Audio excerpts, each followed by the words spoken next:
it's time to talk about Bill O'Brien as Nebraska's next head football coach.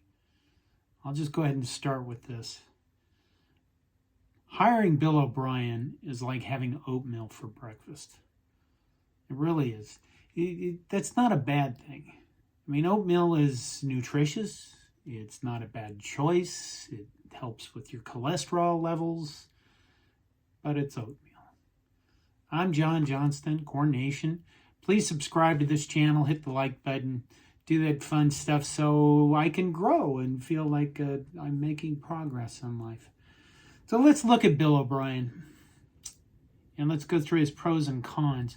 You know, I'll be honest with you. When I first thought, okay, Bill O'Brien's probably a candidate, I thought, Bill O'Brien, I don't know.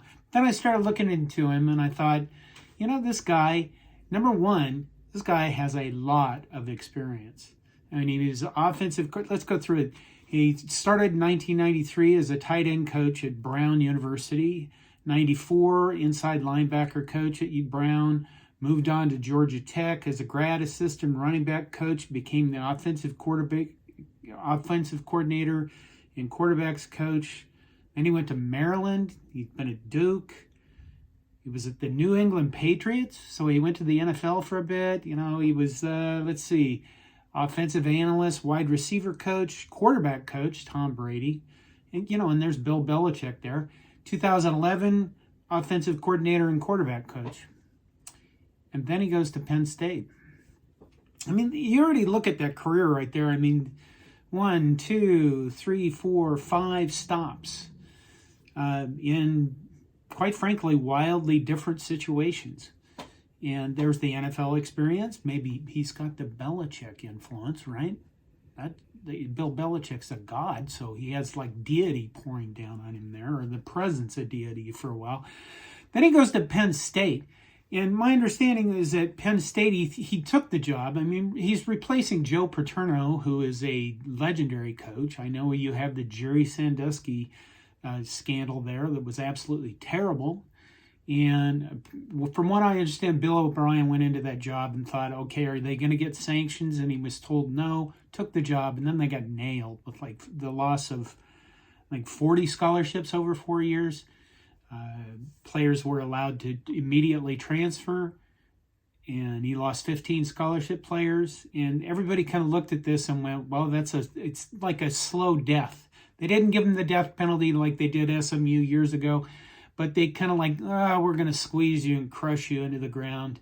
That whole Sandusky NCAA thing, that's a whole nother subject, so I'm not going to get into that there. But what he did at 2012 in Penn State is he went 8-4, and he won way more games than anybody thought he would. And he was given, Big Ten Coach of the Year in 2012, Paul Bear Bryant Award in 2012. Those things are pretty impressive. Let's see, scholarships, 4 years, reduced football scholarships from 25 to 15 for 4 years, and placed the program on probation for 5 years, if I can say that properly. Then he goes from there, he goes to the NFL, and he's at the Houston Texans to 2014 to 2020, and he gets fired at the Texans. And number one, I'd like to say, I wouldn't hold the Houston Texans against anybody for any reason. The NFL experience, I think he was fairly successful there given the franchise. And then, you know, at the end he got fired. That's kind of a wash. He has NFL experience. But again, all over the board right now, Bill O'Brien is the offensive coordinator at Alabama. And he's the quarterback coach. And if you go out and you ask Alabama fans, do they like him? They would say no, they hate him. But I'd counter that with this. Anybody actually like their offensive coordinator ever? I mean, anywhere? Do they? Seriously? Because, I mean, we like him after they're gone. People go, Tom Osborne's a great offensive coordinator. Yeah, great. After he's done, after he won. Did they like him when he did it? By and large, everybody bitched about him too. But offensive coordinators, you think about it, they got to make, 100 decisions within 30 seconds, and they're not all going to be right. Just remember that part.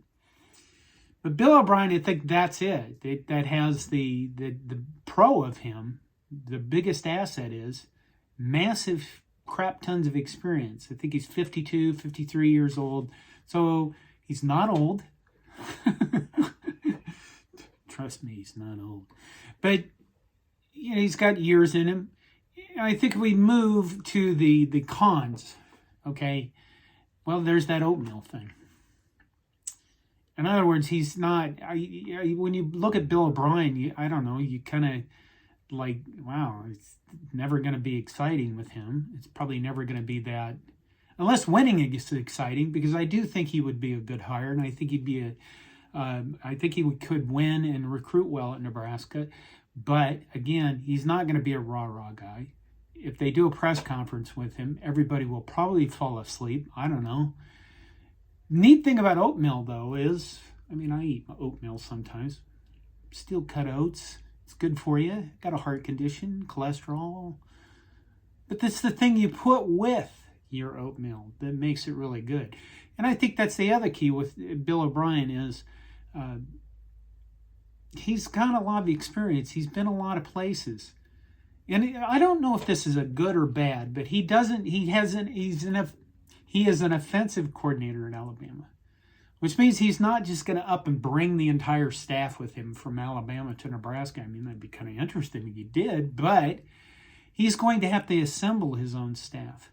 So maybe he'll pick Mickey Joseph to stay and we'll have a good recruiter.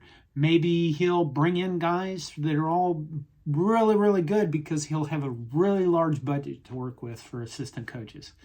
But I think that part is it's good and bad that he can bring people with him. Certainly he's been around for a while. He's made a lot of contacts all over the board, all over the place. And I think that's kind of both a good and bad thing. Probably more good than bad. Let's see, what else? He's probably going to command a huge salary because there's probably going to be a bidding war. I think everybody recognizes that Bill O'Brien's going to be a head coach next year somewhere. So we're probably going to have to pay a premium for him. And is that bad? I don't think so, as long as you're willing to do it. I do think it's kind of terrifying. I mean, you look out there and you look at Jimbo Fisher's buyout at, $95 million? And it looks like somebody needs to probably buy him out. That whole idea is kind of terrifying to pay that much for a coach, but it might be the market now because of all the increased money that's coming into football. Is he infected with the SEC? He's coaching in the SEC right now. And I mean, once coaches kind of go into the SEC, do they really ever come back out? Not as themselves ever again. And then the other big con, I think, is he really going to be around anywhere for the long term? I mean, if you looked at this guy's resume, you kind of go, wow, 2002, Georgia Tech, 2003, Maryland, 2005, Duke, 2007, New England Patriots. That's a whole lot of hopping, it seems like to me. And maybe he still hasn't found what he's looking for. What a terrible reference.